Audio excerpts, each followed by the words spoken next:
Bienvenido, mi estimado telepensante, semana número 10 desde que se anunció con el plebiscito, ¿no es cierto?, que no queríamos ese proyecto de nueva constitución, que con Martín Luis Silva, y qué duda me cabe, Juan Castro sabía muy bien cuál era el contenido, hacia dónde nos conducía. Bienvenidos a los tres. Juan Castro es nuestro invitado de hoy.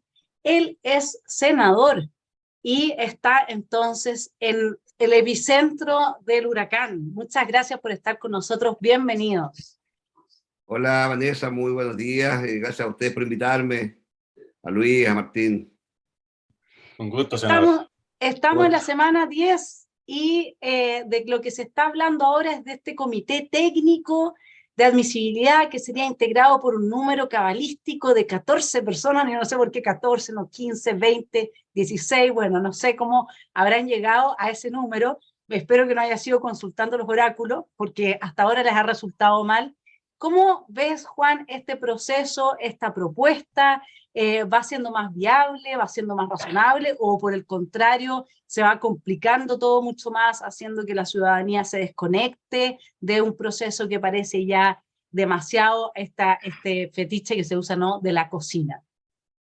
Bueno, esta cocina ha sido bastante insistente en poder lograr un acuerdo y, y nombrar a 14 expertos que tienen que ser los controladores de este proceso. La verdad que igual me llama la atención. A mí siempre me ha parecido bien que los expertos deben ser quienes tienen que hacer este trabajo. Eh, pero la verdad que no me queda muy claro todavía. A mí no me gusta la cocina como se está haciendo. Este es un tema que debería ser mucho más abierto. Y lo otro, lo más importante, que todos sabemos que la gente no quiere un proceso nuevo eleccionario. Si la forma, y lo hemos repetido muchas veces, la forma de poder hacer una buena reforma constitucional o hacer una buena constitución nueva se puede hacer sin someter al país a una incertidumbre como la que vivimos hace un par de tiempo atrás. Entonces, ese es un tema y esa es la discusión fuerte y el descontento que tenemos muchos de los senadores. ¿En qué está la mesa paralela, senador? Porque generó mucho ruido su invitación, o la invitación de Pancho Malo, honestamente, así informaron los medios, estoy aquí. Pero ¿en qué está eso? Y si nos puede, a mí me gustaría escucharlo de primera voz, ¿no? Explicar por qué se montó esa mesa paralela. Bueno, lo primero, la mesa la montamos porque no estábamos contentos con la forma como la gente de Chile Vamos estaba participando en esa mesa que se hizo oficial. Esa fue la primera decisión nuestra.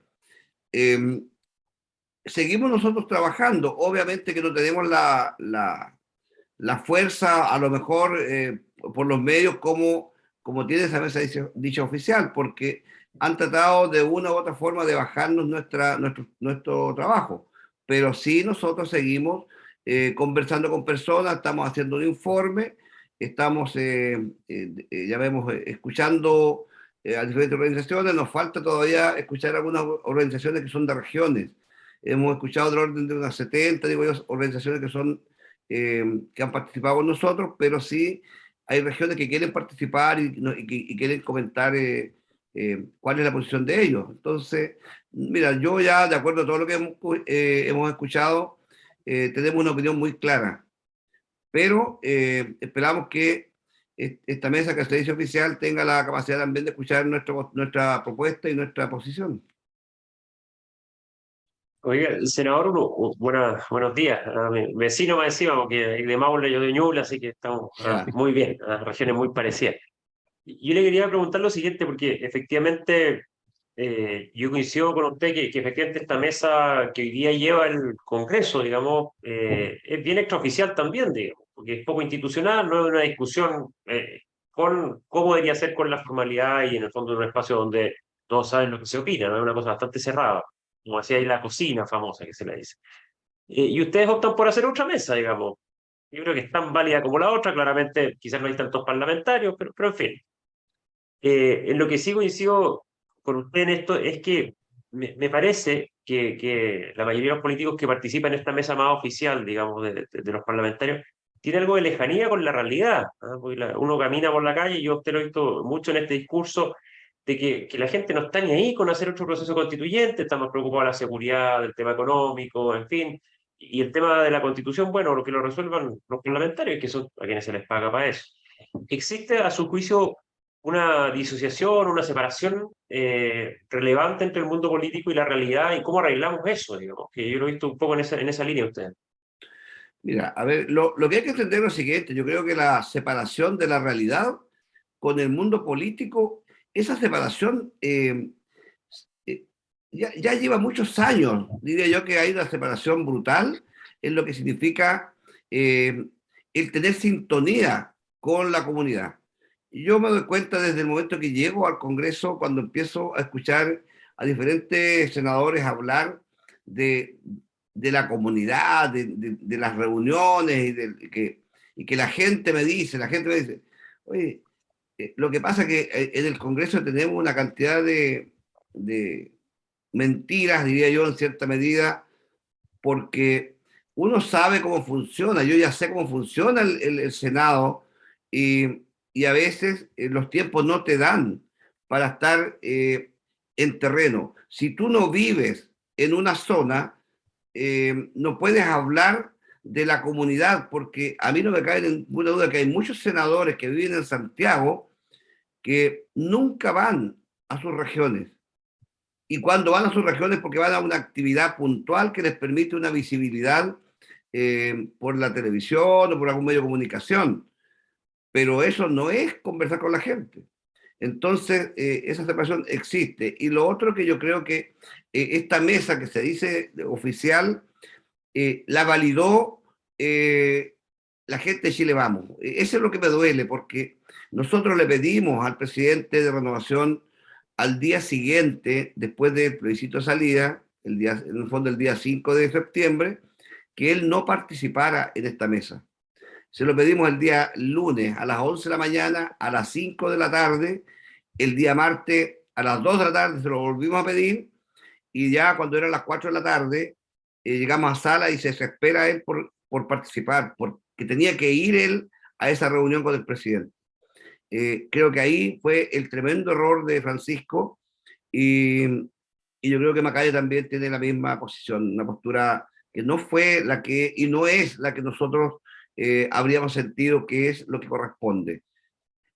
Ahora, Y Juan, desde ahí, usted es mira, independiente, y en eso me gustaría preguntarle cómo cree que puede afectar el hecho de ser parte de un partido político que de alguna manera en esa desconexión, por un lado, con la gente, porque acá, me va a perdonar que le diga, pero por independencia de que hayan muchos políticos que no viven en la zona que representan, sí tenemos un 62% del rechazo clarísimo del 4 de septiembre, o sea, esto no pasó hace 10 años atrás. Y ese 62% de rechazo al proyecto que se planteó, un proyecto que hoy día de alguna forma de todas maneras replican los bordes que se establecieron, o sea, un borde con un Estado social y democrático de derecho.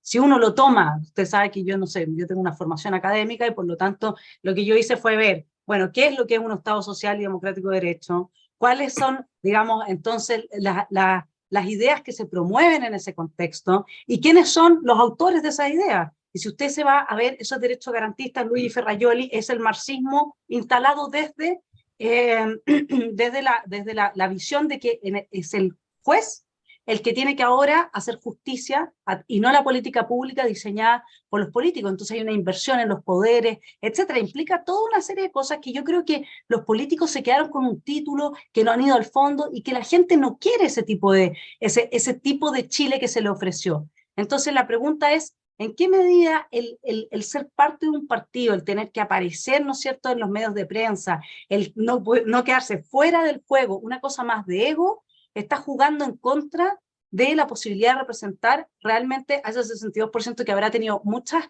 aristas, no es un grupo homogéneo ni compacto, ¿no es cierto? Pero claramente no quería el proyecto de Chile que se le estaba planteando, y aquí a mí me parece que volvemos un poco gravemente a lo mismo. sí, bueno, lo que hay que ver es que nadie se puede atribuir ya vemos el derecho a sentir que ese 62% le pertenece, ningún sector político. Eso yo estoy muy consciente de eso.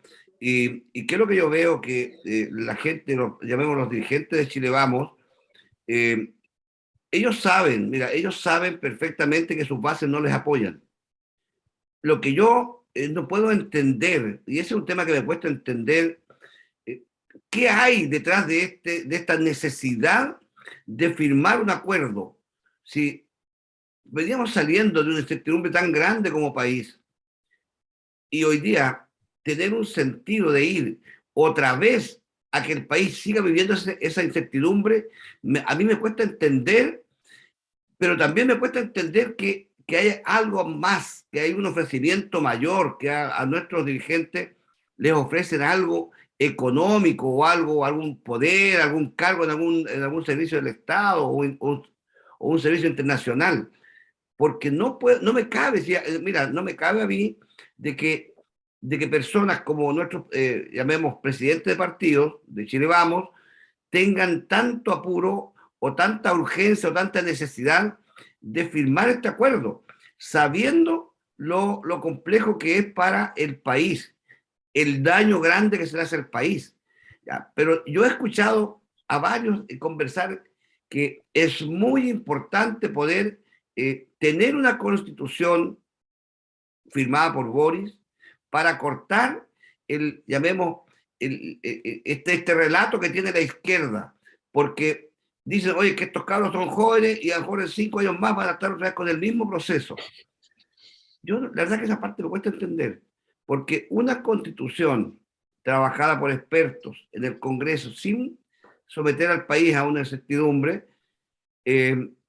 revisada a lo mejor por el mismo Congreso y sometida a un plebiscito de salida, yo lo encuentro bastante razonable, pero no con una elección que es lo que pide el Partido Comunista y el Frente Amplio. Ellos quieren un proceso, llamemos, eleccionario.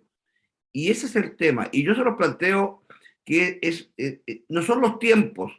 Además que el país hoy día, ustedes saben que estamos viviendo una incertidumbre tan brutal, estamos en caída libre en el tema económico, vamos a tener una cesantía brutal y más encima, el próximo año yo creo que vamos a tener saqueo de supermercados, vamos a tener desórdenes en la vía pública y con un proceso constituyente eleccionario abierto, la verdad que lo encuentro yo peligroso, muy peligroso. Senador, yo sé que nadie tiene la bolita de cristal, así que esta pregunta tiene algo de capciosa, pero ¿cómo cree usted que va a desarrollarse el proceso? Es decir, independiente de cómo debería ser o cómo a usted le parece que debería ser. Me interesa, si usted quiere compartir con nosotros, ¿cómo cree usted que se va a desarrollar esto? Y después también me gustaría entender, aunque ya creo que lo ha dicho, pero para amoldarlo bien, el cómo debería ser, según su opinión. Y en particular, me gustaría entender o profundizar en las razones por las cuales usted cree que la elección de los miembros integrantes de este eventual órgano que redactaría la Constitución es una mala idea. Yo entiendo que hay una cuestión de oportunidad, me gustaría saber si es solo ese el motivo o usted ve además otras connotaciones políticas favorables a la izquierda representada por el Partido Comunista y que yo no estoy viendo. Mira, lo que yo entiendo hoy día y me doy cuenta de lo que pasa, que la música la puso la izquierda. El gobierno y la izquierda pusieron la música. Aceptaron bailar nuestros presidentes de partido, y esa es la realidad. Se generó un acuerdo ya aprobado de los 4/7, que es una realidad. Y las conversas las tiene el Partido Socialista, encabezado por el presidente del Senado, Álvaro Elizalde, y todos los partidos de izquierda. Entonces, si uno dice, a ver, si puede llegar a ser exitosa la fórmula, porque va a tener que pasar de todas maneras igual por el Congreso, yo creo que se va a aprobar, porque en el Senado, por ejemplo, se requieren 29 votos. Si hay 25 votos, si tengo 25 votos en la izquierda, bastan 4 votos de la centro derecha y ahí vamos a tener, mira, va a estar Chaguán y la Paulina Núñez, de todas maneras, porque la Paulina todos la conocen, saben cómo es. Va a estar Macaya y alguien más que está por ahí, que no lo va a dejar solo, y tenían los votos.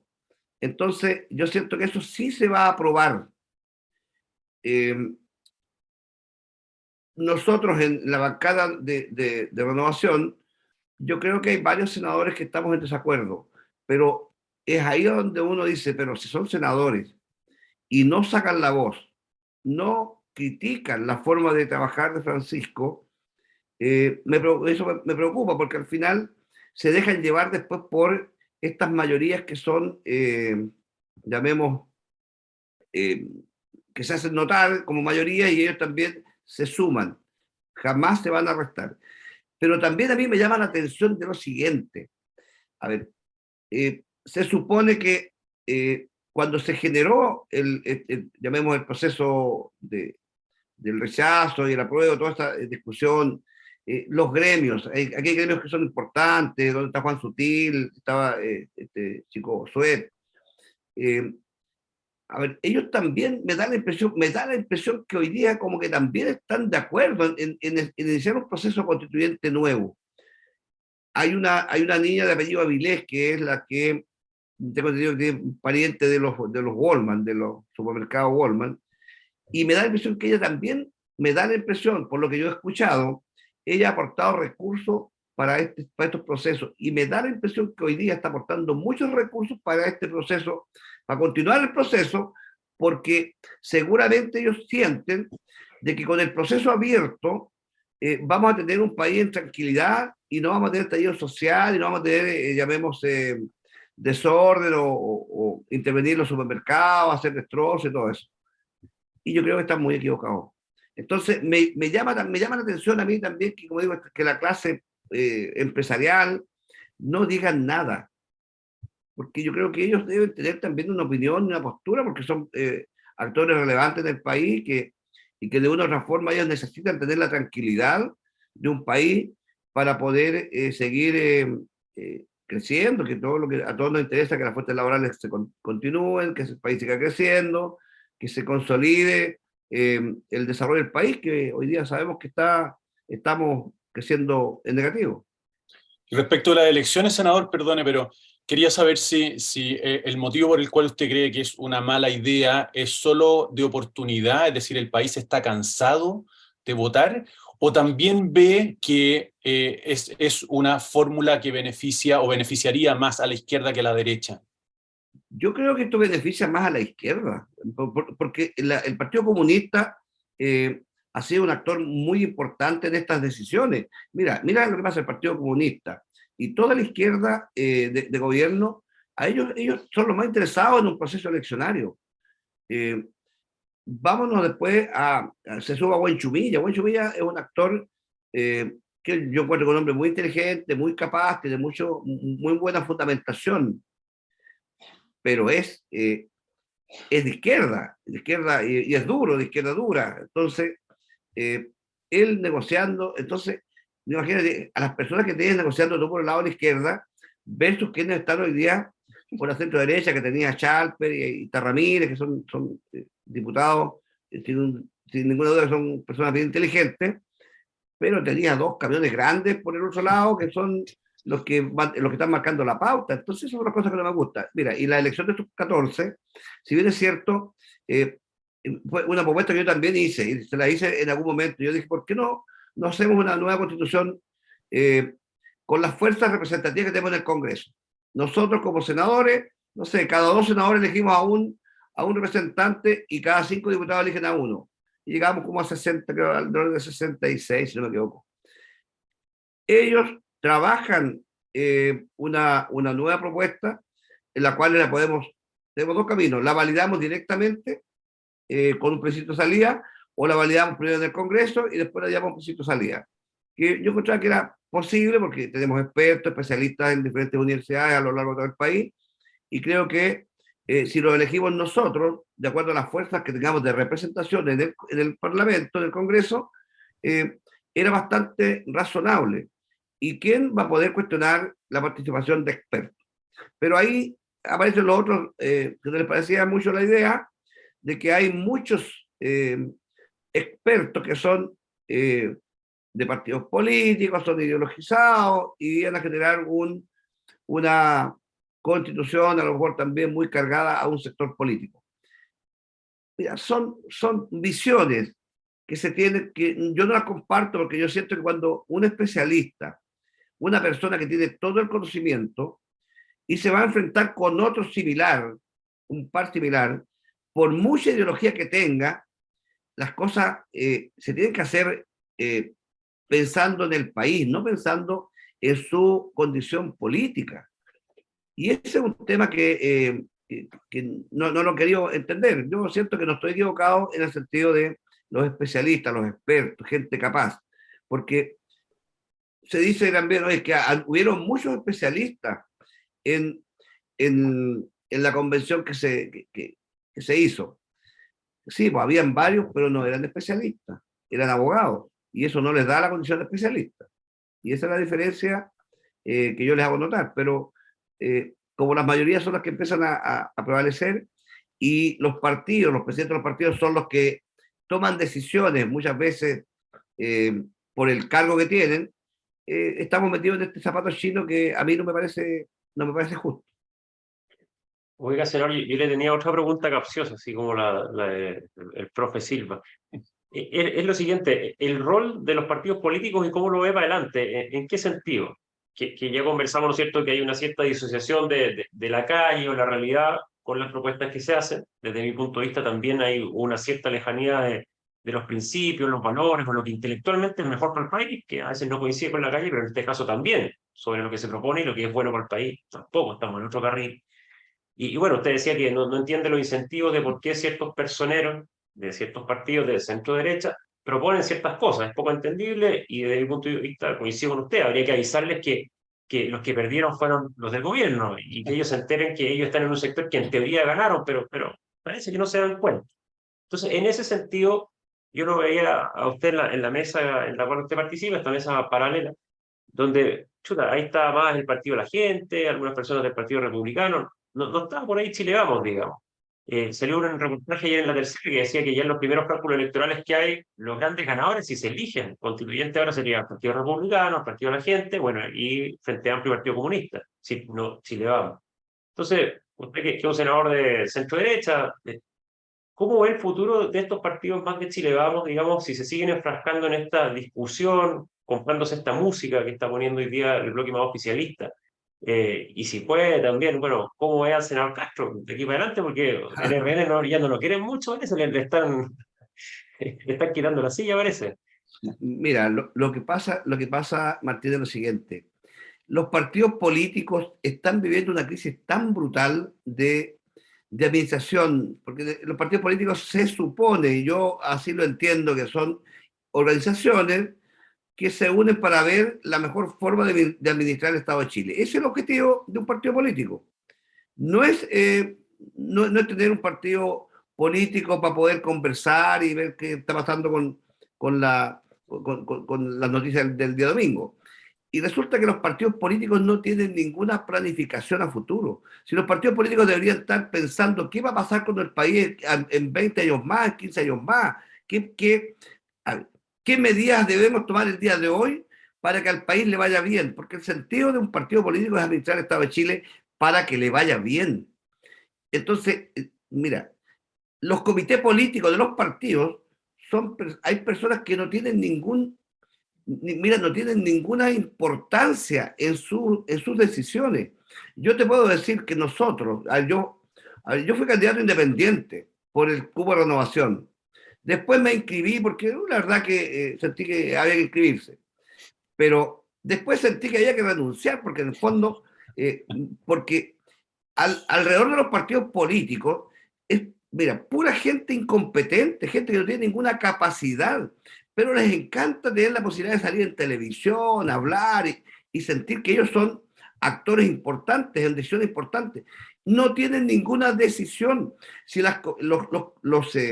el comité político del Partido de Renovación nunca nos invitó a los senadores a una reunión.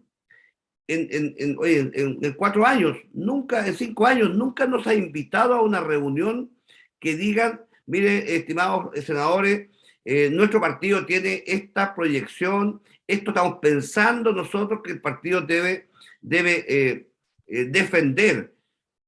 Para allá vamos. Jamás hemos tenido una reunión. Ese es un tema que, entonces por eso yo veo que es difícil, mira, que los partidos hoy día sean relevantes. Yo me veo como, a ver, yo también, yo estoy agotado en este tema, no creas que para mí ha sido un tema sencillo. Yo fui senador, más que querer ser senador, yo fui senador por ser porfiado, porque, mira, yo era alcalde, yo fui alcalde independiente, pues te acuerdas que llegaron los partidos de Chile Vamos en su momento, y fui alcalde. La primera vez me inscribió la UDI, la segunda vez me inscribió Renovación en mi candidatura. Cuando yo gané mi reelección como alcalde, va un amigo acá y dice, oye, mira, Juan, le fue muy bien, por lo tanto, Juan, perfectamente puede ser senador de la República. Y acá yo en mi zona tengo a Coloma. Entonces, cuando Coloma vio que mi nombre empezó a dar vuelta, obviamente que sintió una amenaza brutal y lo primero que trató de hacer era ver cómo me destituía. Él detrás de todo, cómo me destituía. Conversó con un concejal, me llevaron al tribunal electoral. Mira, hicieron todo para destituirme. Ya. Entonces, cuando yo no tenía ningún interés en ser candidato a senador. Cuando yo veo esos actos, digo, ¿y qué se cree este pelota? ¿Por qué yo no puedo ser senador? Entonces, y soy candidato, y me paro candidato. Mira, cuando me paré candidato, Alamán era uno, estaba Nicolás Monque, obviamente Coloma y seguramente otros diputados más, hicieron todo, mira, todo para que yo no fuera, me llevaron a tribunales. Yo estuve en tribunales, yo fui candidato a senador formalizado. Y después, mira, estoy tan arrepentido de no haber seguido con este tema adelante para haber tenido un juicio. Y yo no llegué a juicio, llegué a un acuerdo, porque, mira, yo creo que hasta los fiscales se prestaron para el show, porque la influencia de ellos obviamente que no es menor, pero yo soy senador por porfiado, no porque yo tuviese la ambición de ser senador. Y no lo he pasado bien porque a mí me gusta hacer cosas, me gusta que el trabajo se haga. Y yo, desde que llegué al Senado, yo siempre he tenido la crítica. Oye, no es la forma de legislar, no es la forma de avanzar.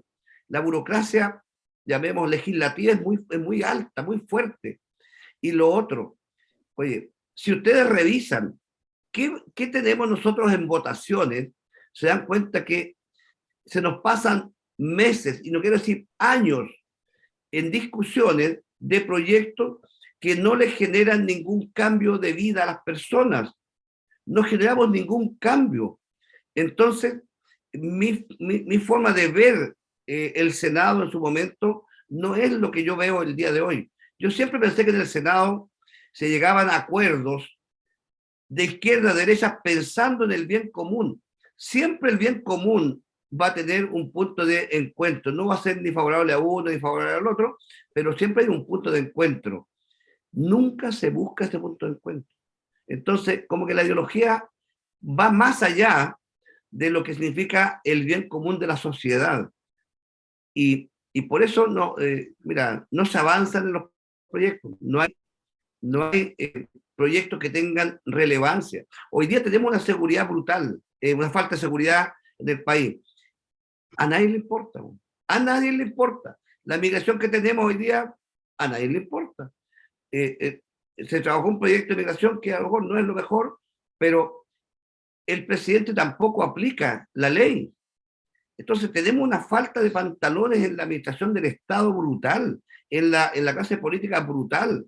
Y esas son las cosas que a uno le agotan, y por eso yo, ni siquiera me veo, ni me proyecto a seguir siendo senador, porque creo que uno termina agotado. Yo voy a cumplir también mi mandato con 66 años de vida.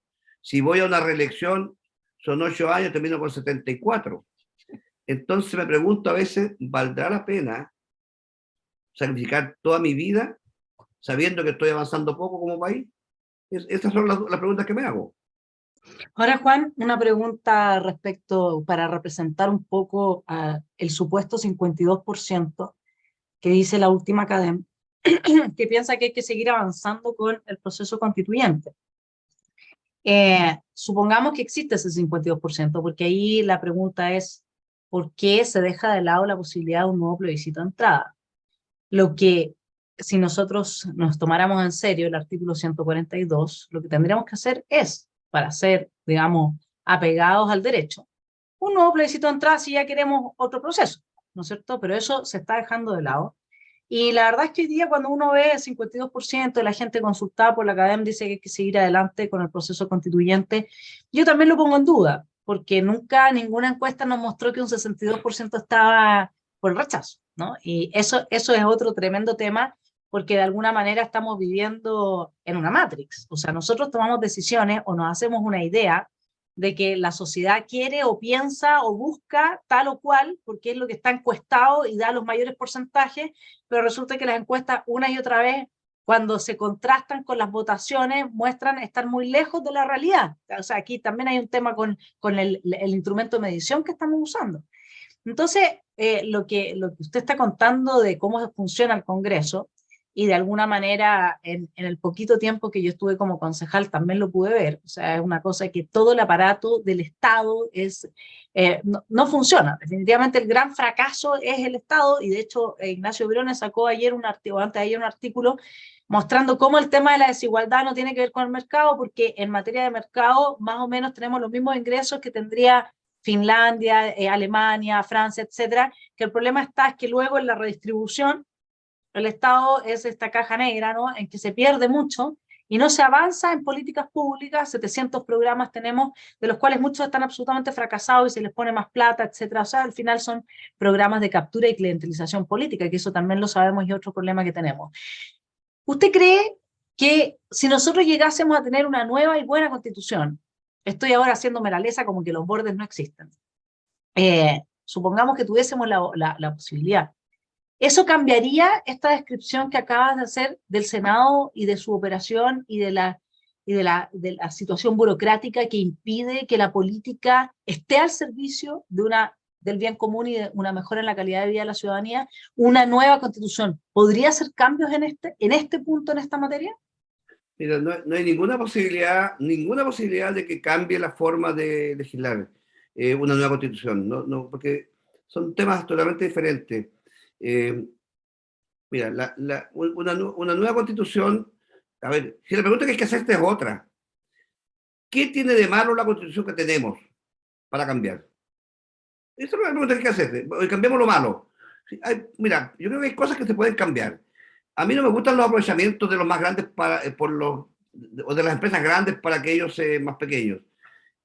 Yo colocaría ciertos límites a algunos temas y los colocaría en la Constitución. Y colocaría también temas de que la participación de mercado, por ejemplo. Yo colocaría en la Constitución, si es cierto, a mí me gusta el libre comercio, soy un tipo que me gusta la libertad para emprender, pero le colocaría, el gobierno debe colocar, o el Estado debe colocarle ciertos límites a las empresas. ¿Por qué tenemos empresas que tienen un 99, un 95% de participación de mercado? ¿Por qué? ¿Por qué tenemos 3 cadenas de supermercados que tienen, no sé, un 70, 75% de participación del mercado, donde todos los chilenos vamos a abastecernos de nuestros alimentos? ¿Por qué el país permite eso? ¿Por qué no somos capaces de limitar esa participación? Creo que ahí uno puede ir bajando las desigualdades, porque creemos que todas las personas o todas las empresas necesitan tener la posibilidad también de crecer, y si tenemos nosotros, a ver, si decimos ninguna empresa puede tener más de un 10% de participación real de un mercado, eso significa que hay un 90% de otras empresas que también, o de otras familias que también podrían tener esa participación. Esas son las cosas que a mí me encantaría que estuvieran. Lo otro, el tema que uno podría decir, el que podría estar en la Constitución también, un país que no tenga seguridad, ¿puede la gente trabajar libremente? ¿Puede la gente caminar libremente por las calles? Ese es un tema también que a lo mejor uno lo podría colocar en la Constitución. Y creo, mira, de hecho estoy trabajando en un proyecto que me parece que no llega a ninguna parte, pero lo voy a presentar igual. Que, ¿por qué el Estado Mayor Conjunto, mira, el Estado Mayor Conjunto no puede ser autónomo y que esté el Estado Mayor Conjunto a cargo del Ejército, de todas las Fuerzas Armadas, más Carabineros, más la PDI, y más, yo le colocaría la gente de Gendarmería? ¿Por qué el Estado Conjunto no puede ser el responsable de mantener la seguridad en el país? ¿No crees tú que sería muy importante? Porque hoy día la seguridad del país recae en el fondo del Ministerio, en la Ministra del Interior, y las fuerzas policiales están bajo su mandato. Entonces, hoy día no hacen absolutamente nada las fuerzas policiales porque no tienen ninguna autorización o les quitan toda la autorización para poder intervenir. En cambio, el Estado Mayor Conjunto, hay un jefe y este jefe es el que manda y ese jefe, mira, y este jefe no podría ni siquiera ser, y toda la gente que está vinculada al Estado Mayor Conjunto, todas las instituciones que llamamos policiales y de seguridad, los tribunales deben ser los tribunales militares los que deberían sancionarlo y no los civiles. Entonces, y ahí lograríamos entregar una responsabilidad que es muy importante. El presidente con su equipo de ministros se dedican a gobernar y administrar el Estado de Chile, y la seguridad queda en manos de esto. Mira, este tema lo estoy trabajando, lo voy a presentar, yo sé que no va a llegar a ninguna parte. ¿Por qué? Porque no hay pantalones. Mira, no hay pantalones ni en la derecha ni en la izquierda para poder hacer esto. ¿Cuándo podría lograr pasar esto? Cuando el país esté hoy día casi en guerra civil. Pero esas son las cosas que yo siento que nosotros debemos trabajar, y lo más probable es que una nueva constitución se pueda trabajar. Si yo no me cierro a una nueva constitución hecha por especialistas sin colocar un proceso eleccionario para elegir convencionales que tengan que estar avanzando. Y mire, estos días me escuché otro tema, que alguien dijo de Chile Vamos, estamos preocupados porque si se abre un proceso eleccionario o no tenemos convencionales para poder anotar convencionales para que salgan elegidos. En Chile Vamos. La izquierda llamemos más republicana, como el socialista, dijeron, de verdad, no tenemos gente. Y la ultraizquierda dijeron, mira, no es mala idea que esto se prorrogue un poco para que se alcancen a liberar los convencionales que tienen la prohibición. Entonces, oye, eso ya lo encontré lo último. Pero escuché ese comentario, y creo que hoy día estamos mal. Mira, la clase política está mal enfocada. ¿Para qué vamos a hablar del gobierno? Porque ustedes ya se dan cuenta de lo que está pasando en el gobierno, pero la clase política mal enfocada, no tiene claridad, no existe un camino a seguir. Y eso es lo peligroso, porque no tenemos una ruta a seguir. Y por esa razón, hoy día yo veo que estamos en un mal momento. No hay pantalones de la clase política para tomar decisiones, porque cuando tú estás en un cargo como este, tienes que tomar decisiones. Yo creo que esa es la pega nuestra. Y además de la pega nuestra, bueno, el mandato nuestro es trabajar todos los proyectos de ley. Por lo tanto, creo que todo lo podemos hacer nosotros en el Congreso sin generar incertidumbre al país, y entregando la seguridad que se requiere para que las empresas sigan trabajando. Senador, yo estoy absolutamente de acuerdo con usted cuando me hago la pregunta ¿qué hay que cambiarle a esta Constitución para poder resolver nuestros problemas más graves, ¿no? Y la respuesta es nada, y de hecho el mismo gobierno y los últimos 30 años han dado buena cuenta de que se pueden cambiar cosas importantes sin tocarle una coma a la Constitución. Sin embargo, hay mucha gente, o por lo menos gente muy ruidosa, no sé si son muchos, pero muy ruidosos, que sí creen que hay que cambiar la Constitución para introducir mejoras, ¿no? Desde su punto de vista. Y estoy pensando en tres en particular, aunque son simplemente ejemplares. La primera, la plurinacionalidad, ¿no? y todos los pluri que vienen detrás y los multi, ¿no? Que es una cuestión que no está explícita en nuestra Constitución. Segundo, la idea de la regionalización tal y como la propuso estaba en este proyecto, que era tremendamente agresiva, y representando usted a una de las regiones, me encantaría saberlo. Y tercero, la estatización. Y cuando pienso en la estatización, me gusta usar este término y no el Estado social de derecho, que en el fondo es un eufemismo para esconder a una entrega o un protagonismo mucho mayor del Estado, particularmente en pensiones, salud y educación. Es decir, hay gente que cree que la Constitución debe cambiarse para introducir estos tres aspectos por lo menos. Me gustaría saber qué le respondería usted a esas personas, qué le diría usted a esas personas. Mire, yo te puedo responder que, a ver, con la Constitución actual nosotros podemos hacer todos esos cambios, porque son pequeños cambios si nosotros queremos, a ver, para mí la regionalización, yo siento que igual es importante tener gobernadores regionales que tengan cierto poder, pero también me he dado cuenta que hemos elegido gobernadores que no tienen ninguna capacidad, pero es un tema que la sociedad también muchas veces no sabe distinguir entre una persona que tenga la capacidad para desarrollar a una persona que sea muy simpática y que tenga votos por lo simpática que es. Pero ese es un tema cultural que debemos mejorar. Mira, el más Estado, bueno, siempre el sector de izquierda le interesa que el Estado tenga la mayor relevancia en todo. Y nosotros creemos que el Estado debe ser lo más reducido posible, y esa es la gran diferencia ideológica que tenemos. Pero los relatos, mira, los relatos de la izquierda siempre nos ganan. Y ese es un tema que hoy día el relato de la izquierda que dice que una nueva constitución prácticamente va a mejorarle la vida a todas las personas, es un tema que nos gana.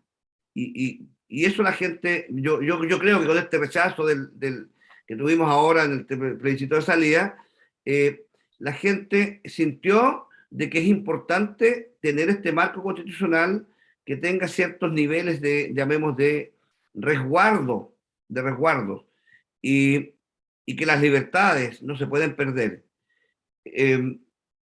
Mira, me parece a mí que todo lo que se puede hacer hoy día con la Constitución cuando uno se va a salud. Salud es un tema tan importante para las personas y que te aseguro yo que hoy día cada enfermedad que tiene el Estado, que tienen las personas, por ejemplo, por una vesícula, por decir algo, si una vesícula, operar una vesícula cuesta, no sé, 300.000 pesos, si el Estado le pasa esos 300.000 pesos al enfermo, te aseguro que se va a operar en la mejor clínica. Y no espera, va a esperar 4 o 5 años para que lo operen en el sistema público. Entonces, podemos mejorar todo con la herramienta que tenemos hoy día. Cuando nos vamos a la educación, en la educación estamos en una crisis brutal de educación. ¿Por qué? Porque la ideología se metió en la educación y hoy día no se hacen cambios. Y creo que un estudiante que estudia en un liceo público sale más caro, sale más caro que aquel estudiante que estudia en un colegio 100% privado. A nadie le importa. Y el tema de la salud, yo creo que va a salir algo parecido. Yo creo que hoy día los hospitales públicos, la salud pública es demasiado cara para el Estado, porque hay burocracia, pérdida de recursos, corrupción por el medio, entonces a nadie le importa. ¿Qué es lo que sucede con la administración del Estado? Que los ministros deben estar preocupados. Cometimos un tremendo error como administración del Estado y toda la sociedad como que de repente empieza y nadie piensa y como que se avala. Llega un presidente, nombra los ministros, ¿cierto? Ya hemos cambiado ministros. ¿Qué aprendieron esos ministros de la administración del Estado? Nada. Hoy día seguramente se está pensando ya que hay que volver a cambiar ministros. Si un ministro, para que aprenda cómo funciona el presupuesto del país o el presupuesto de su cartera, se le pasan meses. Entonces, estos ministros están trabajando con el presupuesto de los ministros anteriores. el presupuesto ya se presentó, en septiembre ya se presenta, ya está como todo terminado, se presenta el presupuesto y prácticamente se presenta el mismo presupuesto del año pasado, con unos pequeños cambios que algún asesor por ahí dice, oye, cambiemos esto por esto otro, y se presenta. Cambian al ministro, llega un ministro nuevo, y sigue con el presupuesto anterior, y se le pasa el tiempo y no hace ninguna evaluación de su política pública, que son horribles. Si el Estado vota una cantidad de plata por las políticas públicas mal hechas, una tremenda cantidad de recursos, a nadie le importa. Si eso es lo que yo veo, a nadie le importa. El ministro de Hacienda, que debería estar evaluando las políticas públicas y prohibiendo que se vote el dinero, tampoco le preocupa. O sea, como que a todo el mundo, a nadie le preocupa. Entonces, por eso digo, estamos en una crisis de conocimiento, estamos en una crisis de sentido común, de ver qué es lo mejor, cómo logramos lo mejor.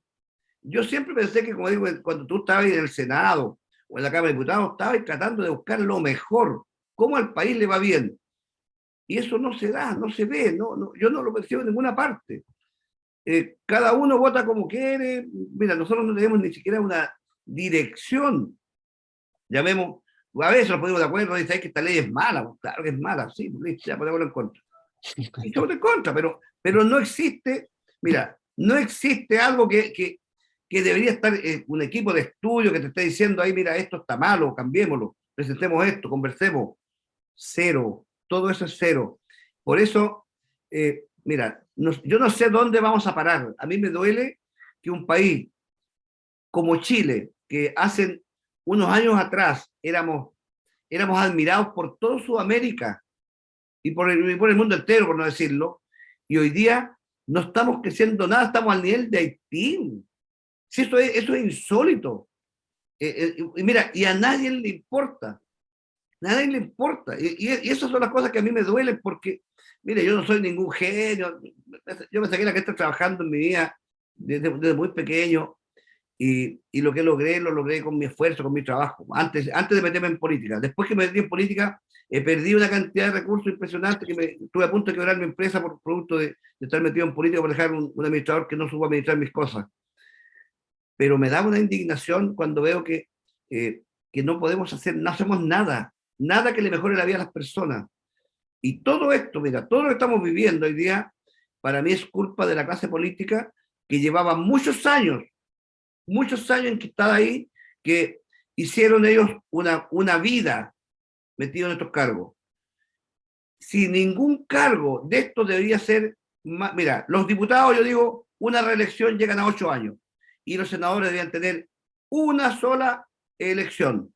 No pueden ir a una reelección, por la siguiente razón, porque cuando tú estás ahí, muchos de ellos están mirando la reelección y están votando el populismo para poder ser populares y no ser criticados y tener la posibilidad de ser reelectos. El daño que le hemos ocasionado al país es muy alto y eso a nadie le importa. Oiga, senador, viendo un poco lo que usted nos acaba de relatar, que decía oiga, es que nadie piensa, nadie se preocupa, y yo coincido mucho con usted, digamos, y también un poco el resultado de estas autoridades que tenemos en el Parlamento, en el Ejecutivo, bueno, es consecuencia de los que votan o no votan o cómo votan, digamos. O sea, es un poco un tema cultural. Pero por otro lado, usted nos decía, no sé, con el tema de seguridad, que claramente el gobierno no está haciendo la pega, el Ejecutivo no hace la pega, bueno, entonces demos la autonomía al EMCO, al Estado Mayor Conjunto. Y como quitémosle un poco de dependencia a la autoridad civil, cosa que ya parece como curioso porque empezamos a generar nuevos entes en esto. O decíamos, hay que darle más, usted decía, hay que darle más poder a los gobernadores regionales, pero el problema es que elegimos gente mala. Entonces, bueno, hay un problema efectivamente de la calidad de la elección o la calidad del político que coincido perfectamente, o también usted lo decía en el tema del mercado, ¿no es cierto? Hay que regular el mercado, la participación, porque nadie persigue la colusión o la corrupción. Mi opinión es que hay que poner penas y persecuciones más altas y dar más libertad, digamos, para que opere, pero, en fin, lo que desprendo lo que usted dice es que hay un problema cultural enorme, un problema de base, de efectivamente que las personas se interesen en la política, participen, voten más informadamente, sean más críticos, desde mi opinión, en vez de regular tanto la reelección o lo que sea. ¿Cómo mejoramos efectivamente, cómo hacemos que la población se interese, que la población sea más crítica, simplemente con educación, y tenemos que haber programas en los colegios, que es un peligro enorme, porque el adoctrinamiento, por otro lado, que es un riesgo. Pero ¿cómo hacemos realmente para que esto cambie? Porque si no cambiamos la conciencia de las personas de preocuparse genuinamente de la política y no ser engañados por el populismo, que es lo que usted describía, que los políticos están en general preocupados de su próxima elección, más que buscar el bien común o el bienestar de los chilenos, para que no me rete la Vanessa. ¿Cómo hacemos ese cambio cultural, pues, senador? Porque usted, oiga, usted es de terreno, usted fue alcalde con tremendas votaciones, entonces, ¿cómo hacemos que la gente, por ejemplo, de Talca, cuando usted es alcalde, se preocupe de votar bien y no por el populista? ¿Cómo hacemos que no sean engañados? Mira, lo que pasa es que yo creo que, mira, nosotros hemos tenido dos veces presidente, que uno dice, oye, presidente de centro derecha, Sebastián Piñera. Lo que pasa es que Sebastián Piñera tampoco fue un presidente, para mí, que tuviera de, un sentido de entender cómo debe funcionar el país, porque no hizo los cambios. Mira, no hizo los cambios culturalmente, tampoco hizo nada que nos dijera, oye, la centro derecha piensa esto de la cultura, tenemos este relato. Nadie trabajó un relato, mira, no tenemos relato. Y la derecha, el sentido común. Nosotros, los presidentes que hemos elegido, mira, los presidentes que no tienen sentido común, no saben lo que significa, no saben lo que significa sufrir, desarrollar, cómo desarrollarse. Mira cómo está la educación. ¿Quién ha hecho un cambio en el tema educativo? El tema de educación hay que hacer cambios brutales, hay que hacer cambios en salud, hay que hacer cambios en la administración del Estado. Si el Estado, mira, el Estado, yo creo que el Estado, en algunos aspectos, el Estado es chico, falta personal. En otros casos, sobra gente. Porque yo te aseguro hoy día que las municipalidades están llenas de gente que su trabajo no se necesita. Pero ándate al SAC y no más probable que el SAC necesita, no sé, 200 personas más para poder controlar todo lo que está pasando en el país. Entonces, hay un tema de que hay que tener sentido de las cosas, pero el sentido de las cosas hay que empezar a darse cuenta qué es cómo le mejoráis la vida a las personas, cómo tú mejoráis el servicio del Estado. Fíjate tú que hoy día, mira lo que pasa hoy día al Estado de Chile. Se lo dije hace del orden de 2 meses al ministro de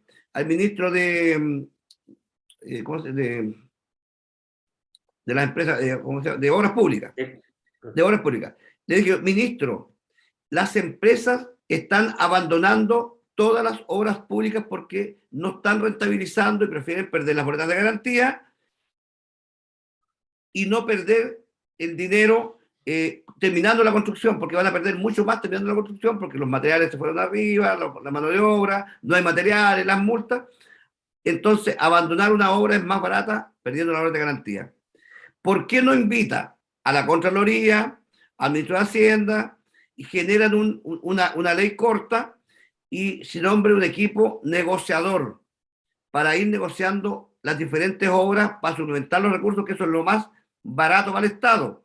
Porque una obra abandonada, la liquidación, si la obra es grande, hay una liquidación que va a demorar entre 2 y 3 años el juicio, y después de eso se vuelve a licitar, otro año más de licitación, y al Estado le va a salir muchísimo más caro.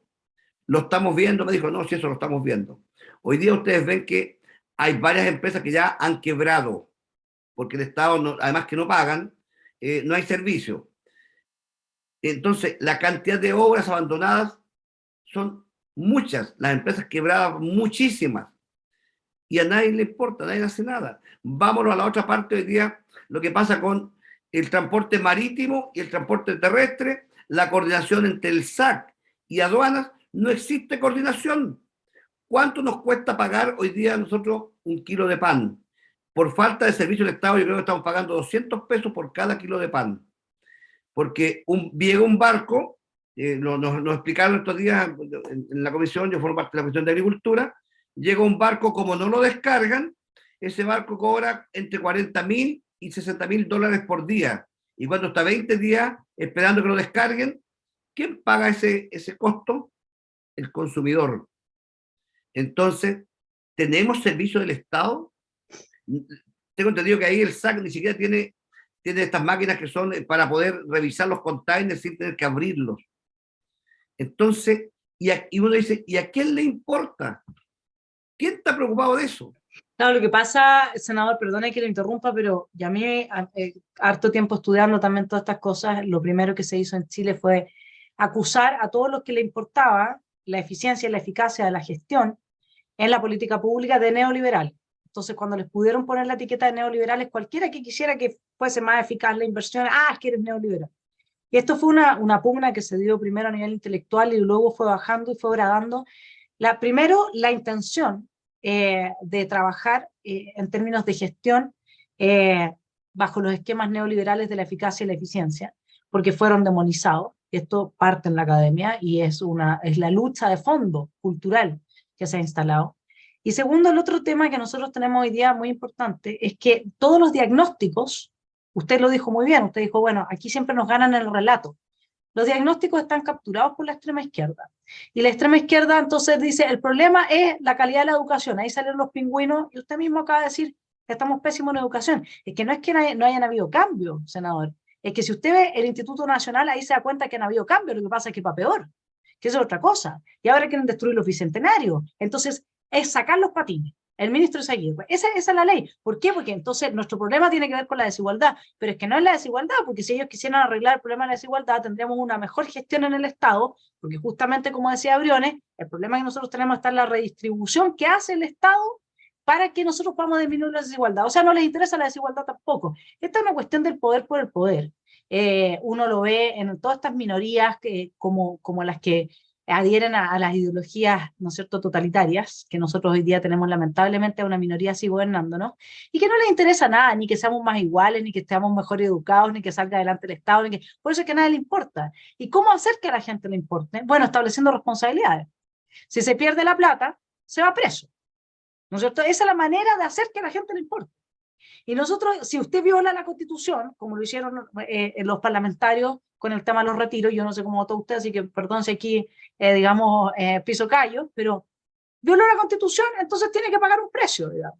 El que no cumple con la ley tiene que pagar un precio económico o en cárcel o en lo que sea, pero es que a nadie le importa porque aquí no hay nada que haga que institucionalmente existan los incentivos para que la gente sea responsable de las decisiones que toma. ¿Cuánta plata se perdió en este programa de política pública? A mí me lo dijo el ex ministro Valdés un día, me dijo, Vanessa, esto es peor. Los programas que les va mal, dentro de todo este paquete, los 700 programas, les ponemos más plata porque creemos que solamente es un problema de plata. Si al final el tema de la gestión y el tema del trabajo y el capital humano, como se le llamaba bajo este esquema neoliberal, es lo que nos está haciendo agua.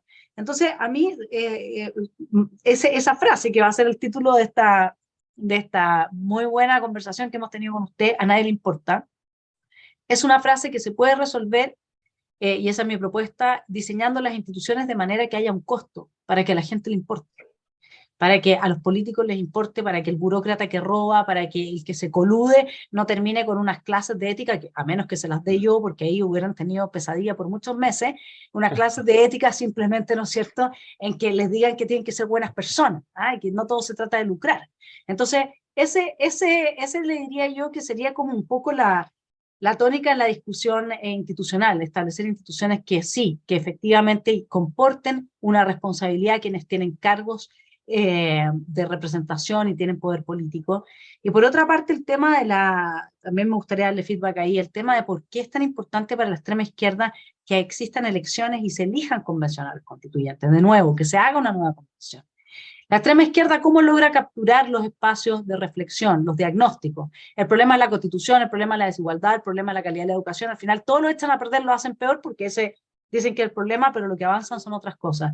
Lo hacen a través de la dialéctica, a través de la discusión. Ellos saben que tienen mejor relato. Por lo tanto, construyen espacios públicos, como esto de las convenciones. Martín, la Tere, la Rocío Cantuarias y muchos otros hicieron un muy buen trabajo desde la derecha ahí, pero es una derecha que no es una derecha tradicional. De repente entraron a defender la libertad, simplemente gente que defendió su país. Y eso es lo que ellos buscan establecer ahora, de nuevo, un espacio en el que le puedan decir, ven, ustedes no quieren los cambios, ven, ustedes la derecha, y que manipulan a través de la culpa, ¿no es cierto?, a la derecha tradicional, y por eso es que buscan, esa es mi hipótesis, necesariamente que se vuelva a establecer una asamblea, y no se olvide, mi estimado senador, que el Partido Comunista, cuando no se sabía todavía que iban a ganar en un porcentaje tan alto, y que pensaban que iba a haber un tercio de gente de derecha, amenazó con rodear la convención. O sea, ellos necesitan este tipo de instancias porque de ahí sacan todo el rédito político, establecen las dinámicas de efervescencia social, la movilización, generan este tipo de demonios que vendrían siendo el que no quiere este cambio, el que no quiere que a la gente le vaya mejor, el que no quiere el 6%, etcétera. Y ahí etiquetan entonces y van configurando ellos el juego político. Así que yo creo que ese es el tema de fondo, de por qué ellos quieren una nueva convención y quieren que se genere esta discusión y este espectáculo de nuevo, porque ellos viven del espectáculo y no de hacer la gestión de la administración y la gestión pública de la inversión de los recursos en sacar a la gente adelante. Yo, perdone mi feedback, pero yo llevo harto tiempo pensando en estas cosas y me gustaría, tenía las ganas de haberlo planteado a propósito de sus reflexiones.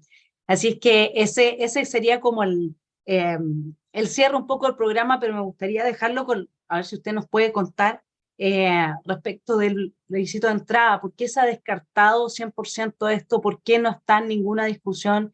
¿Por qué no lo estamos viendo y dándole la posibilidad quizás a la gente que le diga a los políticos que justamente no queremos más cocina y queremos que se pongan a hacer la pega? ¿Qué pasó con la idea del plebiscito de entrada en todo esto?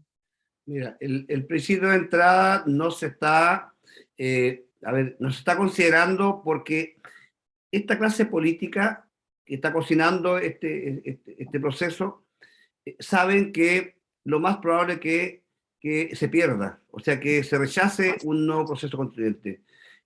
Todos sabemos que con el artículo 142 el proceso o la ley 21.300 quedó cerrada.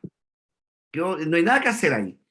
Pero, a ver, si nosotros le consultamos al Tribunal Constitucional sobre este tema, lo más probable es que el Tribunal Constitucional hoy día tiene mayoritariamente gente vinculada a la izquierda. Si nos dan una respuesta negativa, lo más probable es que estamos abriendo la puerta nosotros mismos con la consulta que le hagamos. Por esto creo que o sea, a nosotros nos han aconsejado no hacer la consulta. Mira, yo espero de que exista mayor discusión y que haya un poco de reflexión de nuestros, llamemos, presidentes de los partidos que están hoy día en estas negociaciones para ver qué es lo que se puede hacer. Pero a mí me encantaría que si va a haber un nuevo proceso, tiene que haber un plebiscito de entrada. Creo que esa es una posición que tiene el PDG, por el republicano, y varios de nosotros estamos en la misma posición, porque creemos que es una manera bonita de poder volver a ganarles con el rechazo, para poder cortar este tema. Pero yo le aseguro que si hay plebiscito de entrada y se rechaza nuevamente, este tipo de personas que están hoy día van a querer continuar con el proceso, van a buscar otra forma para continuar el proceso. Entonces yo creo que no es tampoco el cerrar definitivamente la puerta. Si aquí para mí lo mejor es que se haga un trabajo en el Congreso con especialistas y ver una fórmula de tal manera que no tener, llamemos, un proceso eleccionario, que es lo que yo siento que no corresponde. Porque cuando tú tienes un proceso eleccionario, dejaste al país viviendo otra vez un tiempo en incertidumbre que no se lo merece. Aquí las fuentes laborales se están perdiendo porque la clase política no está dando el ancho. Y eso el país no se lo merece. Se están perdiendo las fuentes laborales porque el gobierno no sabe gobernar, no sabe para dónde va, no sabe qué hacer, están estáticos.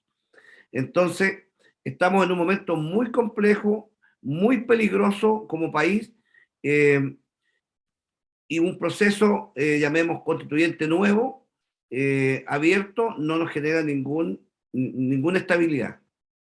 Esta es mi apreciación.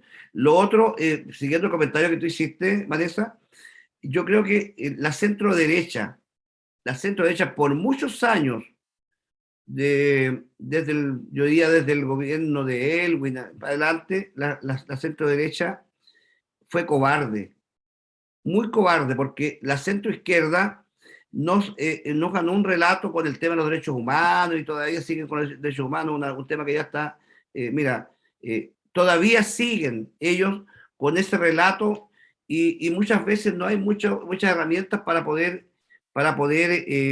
llamemos, parar ese relato. Y no hay acuerdos dentro de la centro derecha donde de repente uno tenga un relato diferente. Si nosotros tenemos mucho que hacer, mira, si la izquierda nunca ha sido exitosa en la administración de un país, el Partido Comunista, ¿dónde ha sido exitoso? Entonces, esos relatos, nosotros tenemos relatos, muchos relatos, pero nuestra clase política no lo ha construido. Y además de eso ha sido cobarde. Y además de eso, mira, los grupos minoritarios que no tienen ninguna importancia en la administración del Estado o en las decisiones de un Estado, salen ganando todo cuando gritan, porque gritan mucho. Ellos son los que gritan y gritan y gritan. Oye, y los gobiernos, yo no sé qué pasa por la cabeza de esos gobernantes que los escuchan, les dan espacio. ¿Qué pasa con la televisión de nuestro país? Si tenemos una televisión viciada, una farándula que no le genera nada de cultura a nuestra sociedad, ¿por qué permitimos eso? Nadie dice nada. Y todas estas medidas, mira, los grandes empresarios, que en algún momento, yo creo que los grandes empresarios, ellos eran las personas que elegían a sus representantes en el Congreso porque le daban plata a uno de izquierda, a uno de derecha y los mandaban familiares. Tú vas por la izquierda, tú vas por la derecha, vayan a competir. Esa gente nunca hizo nada para poder administrar y ordenar bien el país, para que no existieran abusos ni colusiones. Ya, y todas estas personas que tuvieron colusión, no les pasa nada. Es ahí donde de repente uno dice, ¿por qué esta gente no está presa 40 años? ¿Por qué no se les obliga a vender sus empresas y el 50% de eso es dentro del fondo del Estado? Mira, todo eso son temas que deberían ser razón de nuestro trabajo o del trabajo político, de ver cómo nosotros, los aprovechamientos, los abusos, deben ser sancionados. No, nada de eso, nadie conversa eso, esos no son temas de conversación. Yo te aseguro, mira los bancos de este país, ¿cuánto dinero ganan los bancos? ¿Cuánto dinero ganan los bancos?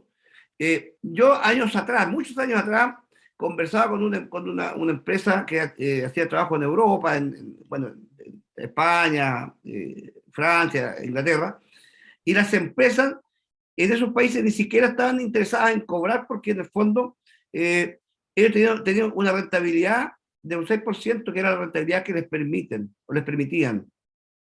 Aquí en Chile la rentabilidad, si una empresa gana el 100%, la verdad que es buena empresa, muy rentable. Pero esos son abusos. Los bancos hoy día generan un abuso. Yo te aseguro hoy día que los bancos van a ganar este año, van a ganar una cantidad de millones que uno ve esos números y cuesta entenderlo. Y más encima, esos bancos se dan el lujo de despedir gente. Cuando tienen una tremenda rentabilidad, ellos van y despiden gente porque tecnifican, colocan máquinas.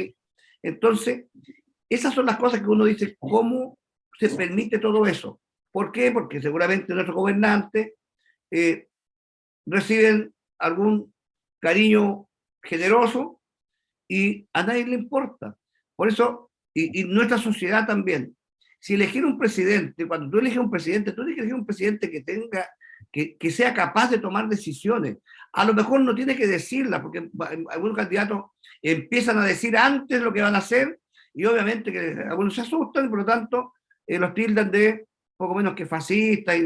Entonces, aquí no hay que decir. Yo creo que aquí hay que llegar al cargo de presidente y ahí tomar las decisiones, pero con pantalones, con decisión. Hay mucho por hacer, yo diría, pero hay mucho que cambiar. Yo creo que en nuestro país, si seguimos nosotros como vamos, nosotros vamos a terminar mal. Mira lo que pasa del sur. Si no es lógico que venga un grupo de personas y te echen de tu casa. Yo no sé, mira, la verdad que cuesta entender. Y a nadie le importa, porque Mira, yo del Congreso, yo conversé tanto con Carmen Gloria, que es de la zona de la Araucanía, fui a visitar la Araucanía, a conocer la realidad, y lo que tú conversas con la gente que vive en la Araucanía no tiene nada que ver con lo que tú escuchas en una conversación acá en el Congreso. Esa gente, oye, gente de 70 años se pone a llorar.